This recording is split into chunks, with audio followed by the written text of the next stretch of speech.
सुबह के 6 बजते ही आवास विकास कॉलोनी में एक आवाज गूंजने लगती है। खा लो गर्मा गर्म समोसे खा लो, बढ़िया चटाकेदार समोसे और हरी चटनी का नाश्ता कर लो। पूरे मोहल्ले में गरम मसालेदार समोसों और हरी चटनी की खुशबू फैल गई थी, मगर फिर भी कोई घर से बाहर नहीं निकल रहा था। ऐसा लग रहा था मानो सब अपने घरों में ताले लगाकर अंदर बैठ गए हों। लेकिन तभी एक आदमी रोहन घर से बाहर निकलता है। वो फोन पर बात कर रहा था। हेलो, हाँ माँ, चिंता मत करो, नाश्ते वाला यहीं आ गया। मुझे तो लगा था वो नाके तक जाना पड़ेगा सुबह नाश्ता करने।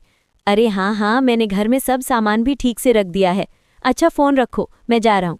इतना बोलकर रोहन फ़ोन काट देता है। एक औरत गली में आगे समोसे का एक बड़ा सा ठेला लेकर चली जा रही थी। खा लो गर्मा गर्म समोसे खा लो। कमाल है, इतनी अच्छी समोसे की खुशबू से भी कोई बाहर नहीं आ रहा। लगता है इस मोहल्ले के लोगों को देर तक सोने की आदत है।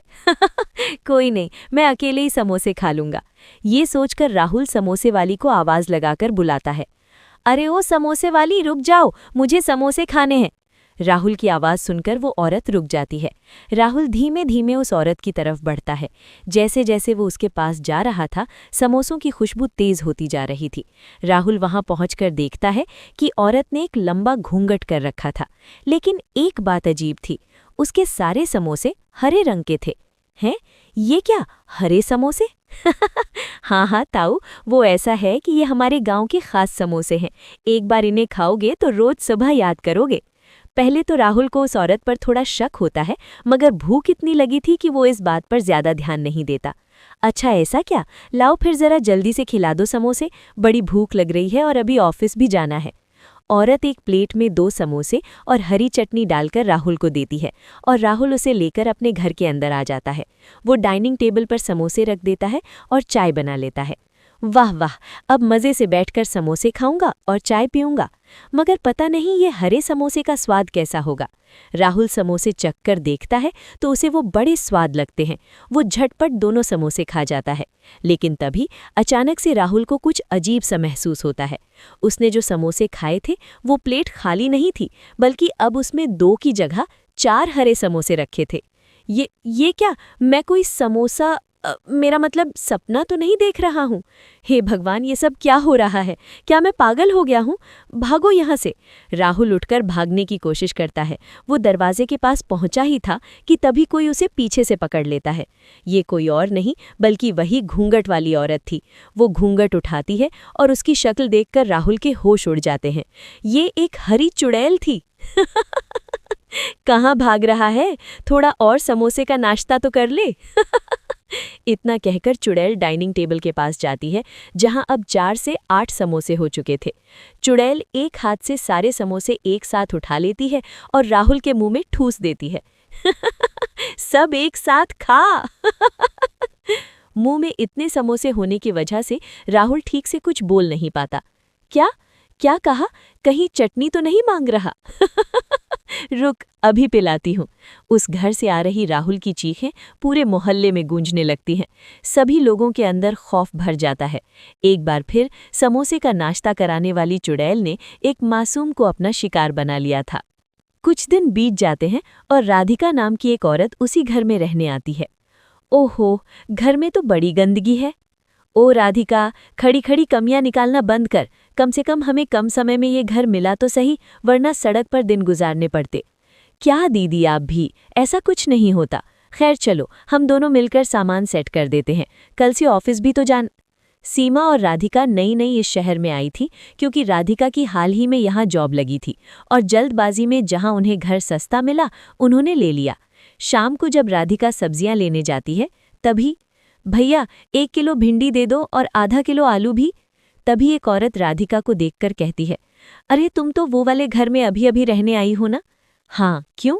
मैं तुम्हारी पड़ोसन हूँ सुधा। वैसे एक बात बता देती हूँ, सुबह सुबह 6 से 7 के बीच कोई भी बाहर आवाज़ लगाए मगर बाहर मत निकलना।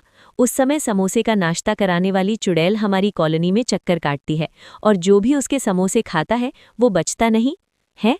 क्या कहा? राधिका को तो लगा जैसे सुधा ने उसे किसी कॉमिक बुक की कहानी सुनाई हो। उसे उस पर यकीन ही नहीं हुआ। भला ये आप क्या कह रही हैं? ऐसा कैसे मुमकिन है? आप क्या अपने पड़ोसियों से ऐसे ही मजाक करती हैं? देखो, मेरा फर्ज था बताना, सो मैंने बता दिया, बाकी तुम्हारी मर्जी। गुस्से में सुधा वहां से चली जाती है और राधिका को बड़ा अजीब लगता है।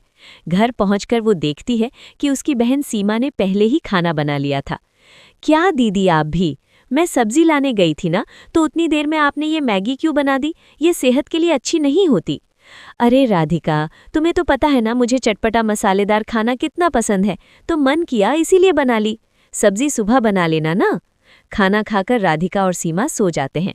सुबह दोनों सो ही रही थी कि 6 बजते ही उनके घर के बाहर समोसे वाली औरत की आवाज़ सुनाई देने लगती है। खा लो गर्मा गर्म समोसे खा लो, चटपटे समोसे हरी चटनी के साथ। उस औरत की आवाज़ सुनकर सीमा की नींद खुल जाती है और उसे गरम गरम समोसों की खुशबू आने लगती है। वाह वाह, क्या खुशबू है! गरम गरम समोसे और हरी चटनी, अभी ले आती हूँ, फिर चाय के साथ खाऊंगी। राधिका गहरी नींद में सो रही थी। ये देखकर सीमा जल्दी से घर के बाहर जाती है। हरे रंग के समोसे, लगता है कोई खास रेसिपी होगी इस आंटी जी की। ओ आंटी जी, जल्दी से 4 समोसे दे दो। सीमा के इतना कहने पर वो औरत 4 समोसे पैक करके सीमा को देती है और समोसे लेकर सीमा अंदर आ जाती है।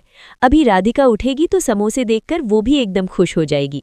यही सोचकर सीमा चाय बना रही थी, लेकिन जब राधिका उठती है और बाहर आकर टेबल पर रखे समोसे देखती है तो गुस्से में कहती है, ये क्या दीदी, रात में भी आपने मैगी खाई और अब नाश्ते में ये समोसे? मैं जो सब्जियां लाई हूँ फिर उनका क्या होगा? ओहो, दोपहर में बना लेना ना राधिका, या रात में। अब ये समोसे फेंक थोड़े ही सकते हैं। अच्छा, वैसे ये हरे रंग के क्यों हैं? कहीं खराब तो नहीं? और आप ये लाई कहाँ से? आसपास तो कोई समोसे की दुकान नहीं। हाँ, वो बाहर एक औरत आई थी बेचने, तो मैंने खरीद लिए। लो, चाय भी बन गई, चलो अब खाते हैं। हाँ, मगर मैं ज़रा ब्रश करके आई। राधिका ब्रश करने अंदर बाथरूम में चली जाती है, लेकिन तभी उसे सब्जी मंडी में मिली सुधा की बात याद आती है। सुबह सुबह 6 से 7 के बीच कोई भी बाहर आवाज़ लगाए, मगर बाहर मत निकलना। उस समय समोसे का नाश्ता कराने वाली चुड़ैल हमारी कॉलोनी में चक्कर काटती है। अचानक से बाहर से कुछ गिरने की आवाज़ सुनाई देती है और फिर सीमा की चीख। राधिका झांक कर रसोई की तरफ देखती है तो उसके रोंगटे खड़े हो जाते हैं। जो मेरे समोसे खाएगा वो नहीं बचेगा। अब क्या करूं, कैसे बचाऊं दीदी को? क्या तोड़ निकालूं इन समोसों का? तभी राधिका को बाथरूम से कुछ आवाज़ सुनाई देती है। बाथरूम में उसने बाल्टी भरने को रखी थी और पानी बह रहा था। अरे हाँ, पानी! इन समोसों पर पानी डालूंगी तो ये ज़रूर गल जाएंगे। राधिका जल्दी से एक बाल्टी पानी लाती है और चुड़ैल और उसके समोसों के ऊपर डाल देती है। चुड़ैल समोसे उठाने के लिए मुड़ती है, लेकिन सब समोसे पानी की वजह से गल गए थे। चुड़ैल वहाँ से भाग जाती है और राधिका सीमा से कहती है, क्यों दीदी, आप खाओगी बाहर का चटपटा कुछ? ना बाबा ना, अब तो सिर्फ कच्ची सब्जियां ही खाऊंगी।